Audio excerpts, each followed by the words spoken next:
ഞങ്ങൾ യു.പിയിലെ സീതാപൂർ എന്ന് പറയുന്ന സ്ഥലത്ത് നിന്ന് ഇങ്ങനെ ലക്നൌവിലേക്ക് വരികയാണ്.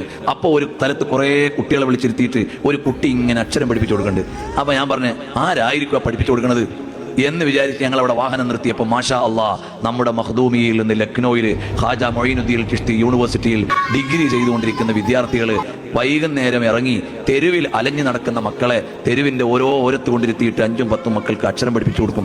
അങ്ങനെ കഴിഞ്ഞ പ്രാവശ്യം ഞങ്ങൾ ലക്നൌവിൽ ചെല്ലുമ്പോൾ അവിടുത്തെ ചേരി പ്രദേശങ്ങളിലേക്ക് ചെന്നപ്പോൾ 100-200 മക്കൾ അവരുടെ കുപ്പയിൽ താമസിക്കുന്ന അവരുടെ വീട്ടിലെ വീട് എന്ന് പറയാനില്ല, ഷെഡിൻ്റെ ഇടയിൽ നിന്ന് ഒരു നോട്ട് ബുക്കും വലിച്ച് ഹോംവർക്ക് ചെയ്ത് കൊണ്ടുവന്ന് കാണിച്ചു തരിക, ഞങ്ങൾ എഴുതി നോക്കിയിട്ട് ശരിയിട്ട് തരാൻ, ഗുഡിട്ട് കൊടുക്കാൻ. ആ കുട്ടികൾ സ്കൂളിൽ പോകാത്ത മക്കളാ, സ്കൂളില്ലവർക്ക് നമ്മളെ ഇവിടുന്ന് പഠിച്ച നിങ്ങൾ ഓരോരുത്തരും തരുന്ന ചില്ലറ കൊണ്ട് പഠിപ്പിച്ചെടുത്ത മക്കളാണ്. ആ പോയിട്ട് ആ നാട്ടിൽ അക്ഷരം പഠിപ്പിച്ചു കൊടുക്കുന്നത്. അവർ വിദ്യ നുകർന്നു വരട്ടെ, രാജ്യത്തിൻ്റെ പൗരന്മാരാവട്ടെ, ശില്പികളായി വരട്ടെ, ഭാവിയുടെ നേതാക്കളായി വരട്ടെ.